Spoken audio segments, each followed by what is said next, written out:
आज दोपहर करीब 12 बजे अमित शाह मिदनापुर में सिद्धेश्वरी मंदिर जाएंगे। इस मंदिर की क्या कुछ खासियत है, एक रिपोर्ट आपको दिखाते हैं। केंद्रीय गृह मंत्री अमित शाह अपने पश्चिम मिदनापुर की यात्रा की शुरुआत इसी सिद्धेश्वरी काली मंदिर से करेंगे। काफ़ी ये प्राचीन मंदिर है और ये लोगों की आस्था का केंद्र है। पूरे मिदनापुर के लोग यहाँ आते हैं। ये वजह है कि अमित शाह यहाँ आ रहे हैं, यहाँ पूजा अर्चना करेंगे, उसके बाद अपनी यात्रा की शुरुआत करेंगे। 537 साल पुराना इसका लिखित इतिहास है। अमित शाह लगभग 12:30 बजे यहाँ आएंगे। चूँकि दोपहर में आ रहे हैं इसलिए यहाँ वो आरती नहीं कर पाएंगे। मंदिर की तरफ से बताया गया कि सिर्फ अपने साथ जो वो पूजन सामग्री लाए होंगे वो चढ़ाया जाएगा और मंदिर की तरफ से प्रसाद स्वरूप उन्हें एक पटका पहनाया जाएगा। ठीक मंदिर के सामने खुदीराम बोस का घर है और उनकी प्रतिमा लगी हुई है जिसका वो माल्यार्पण करेंगे। पूरी तैयारी यहाँ पर की जा चुकी है और यहाँ खुदीराम बोस को माला पहनाने के बाद और ठीक खुदीराम बोस के बगल में और मंदिर के सामने ही एक छोटा सा मंच भी बीजेपी की तरफ से तैयार किया गया है। बीजेपी नेताओं का कहना है कि यहाँ से वो कार्यकर्ताओं को संबोधित कर सकते हैं और अपनी बात रख सकते हैं। हालांकि कार्यक्रम में इसे नहीं रखा गया है।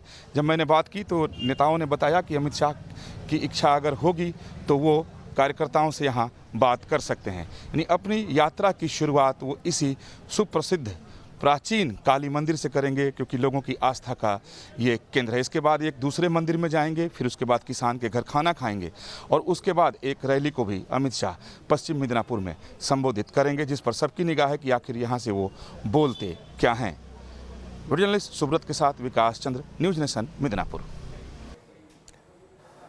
तो हमारे सहयोगी विकास की इस रिपोर्ट को आप देख रहे थे।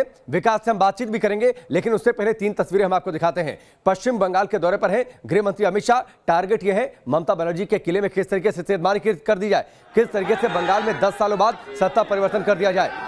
2 तस्वीरें आप देखिए। 9 से 10 दिसंबर को भी अमित शाह पहुंचे हुए थे। उस दौरान भी वहां पर रैली हुई थी और तभी टारगेट ये दे दिया गया था। अब जेपी नड्डा भी पहुंचे हुए थे और तभी ये टारगेट दे दिया गया था कि 200 प्लस से ज्यादा सीटें जीतनी है और उसी टारगेट को आगे बढ़ाने का काम करते रहे जेपी नड्डा। दूसरी तस्वीर देखिए। 12 से 13 दिसंबर को 2 दिनों के दौरे पर आरएसएस प्रमुख मोहन भागवत पहुंचे हुए थे और अब अमित शाह 19 से 20 दिसंबर को। यानी तारीखों के लिहाज से देखिए बीजेपी के लिए कितना अहम है पश्चिम बंगाल। और बीजेपी की ओर से लगातार ये कहा जाता रहा है कि बीजेपी का स्वर्णिम युग तभी आएगा जब वो पश्चिम बंगाल की सत्ता पर काबिज हो जाएगी और इसके लिए बीजेपी ने पूरा जोर लगा दिया है। जेपी नड्डा बीजेपी के राष्ट्रीय अध्यक्ष, उससे पहले अमित शाह पहुंचे हुए थे। जेपी नड्डा के बाद आरएसएस प्रमुख मोहन भागवत भी पहुंचे ताकि आरएसएस के कैडर को और मजबूत किया जा सके। इसके साथ ही अब 2 दिनों के दौरे पर हैं गृह मंत्री अमित शाह। मिदनापुर में आज अमित शाह रैली करने वाले हैं, वहां पर तैयारियां पूरी कर ली गई हैं। जानकारी के लिए देखिए, ज्यादा जानकारी के लिए देखिए हमारे सहयोगी विकास की इस रिपोर्ट को। केंद्रीय गृह मंत्री अमित शाह की अमर शहीद खुदीराम बोस की धरती पश्चिम मिदनापुर की यात्रा राजनीतिक तौर पे काफ़ी मायने रखता है। बीजेपी के राष्ट्रीय अध्यक्ष जेपी नड्डा के काफिले पर हुए हमले के बाद से पश्चिम बंगाल सरकार और केंद्र सरकार में टकराव की स्थिति बनी हुई है।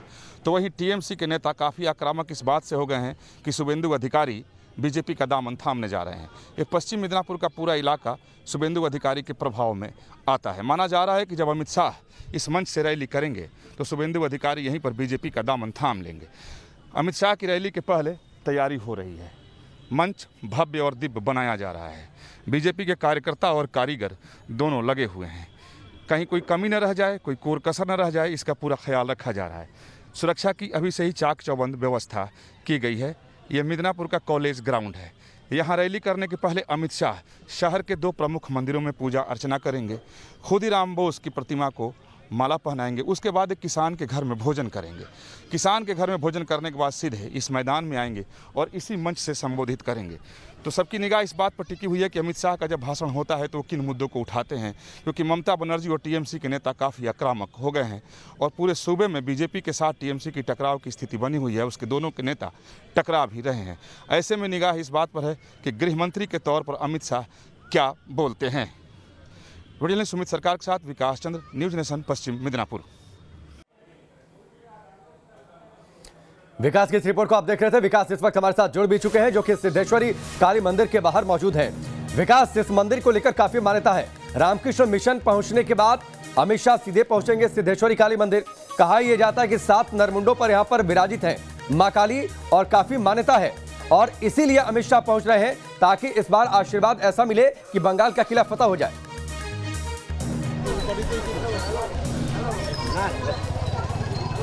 जी बिल्कुल सही कहा आपने। ठीक सिद्धेश्वरी मंदिर के सामने मैं भी मौजूद हूँ। ये सिद्धेश्वरी मंदिर है और यहाँ मिदनापुर पहुँचने के साथ ही अमित शाह सिद्धेश्वरी मंदिर पहुँचेंगे और यहाँ के बारे में मान्यता और यहाँ के पुजारी और यहाँ के जो मुख्य अधिकारी हैं उनका कहना है कि यहाँ आकर जो भी मन्नत मांगी जाती है वो पूर्ण होता है। और जब मैंने पूछा उनसे कि अमित शाह आकर के बंगाल जीतने की मन्नत मांगेंगे तो क्या ये पूर्ण होगा, तो उन्होंने कहा बिल्कुल पूर्ण होगा। आज तक जितने लोगों ने भी मन्नत मांगी है सब पूर्ण हुआ है और लगभग 538 साल पुराना तो इस मंदिर का लिखित इतिहास है। और ठीक इसके सामने खुदीराम बोस का जन्म स्थान है और ये बताया कि इसी मंदिर में खुदीराम बोस अपने क्रांतिकारी मित्रों को शपथ दिलाया करते थे कि जब तक देश आज़ाद नहीं होगा हम छोड़ेंगे नहीं। तो ये खुदीराम बोस का जन्म स्थान है। ठीक उसके बगल में वो उनकी प्रतिमा है जहां अमित शाह माल्यार्पण करेंगे। इस मंदिर में पूजन के बाद इसी मूर्ति को माला पहनाएंगे। बगल में उनका जन्म स्थान है। तो काफ़ी कुछ उनका कार्यक्रम यहाँ एक के बाद एक कई दौरे उनके निर्धारित पहले से किए गए हैं और उस कार्यक्रम के बाद वो सीधे पहुँचेंगे रैली मैदान में जहाँ उससे वो संबोधित करेंगे। और माना जा रहा है कि जब वो रैली को संबोधित करेंगे तो वहाँ से क्या वो बोलते हैं, क्योंकि जिस तरीके की टकराव की स्थिति पश्चिम बंगाल में बनी हुई है, टीएमसी और बीजेपी के नेता आमने सामने हैं, तो उस पर वो बतौर गृह मंत्री क्या बोलते हैं। क्योंकि यहाँ जिस तरीके के जेपी नड्डा के काफिले पर हमले के बाद से काफ़ी कशीदगी देखने को मिल रही है, तो इसी जगह से वो शुभारंभ करेंगे, इसी सिद्धेश्वरी मंदिर से, चूंकि इसकी मान्यता है पूरे मिदनापुर के लोगों की आस्था का केंद्र है। आपके पास लौट कर आता हूं। आपने बेहतर कनेक्ट किया आस्था और क्रांति को। किस तरीके से इस मंदिर को लेकर आस्था है, जो मान्यता मांगी है वो मान्यता पूरी होती है। मन्नत ये मांगेंगे अमित शाह कि उनको पश्चिम बंगाल में जीत मिल जाए। इसके साथ ही आपने खुदीराम बोस की क्रांति को भी कनेक्ट कर दिया, तो जाहिर सी बात है वो कार्यकर्ताओं को भी शपथ दिलाएंगे कि जो क्रांतिकारी प्रचार चल रहा है और जिस क्रांति के रास्ते पर बीजेपी आगे बढ़ना चाहती है पश्चिम बंगाल में, वो भी पूरी हो जाए।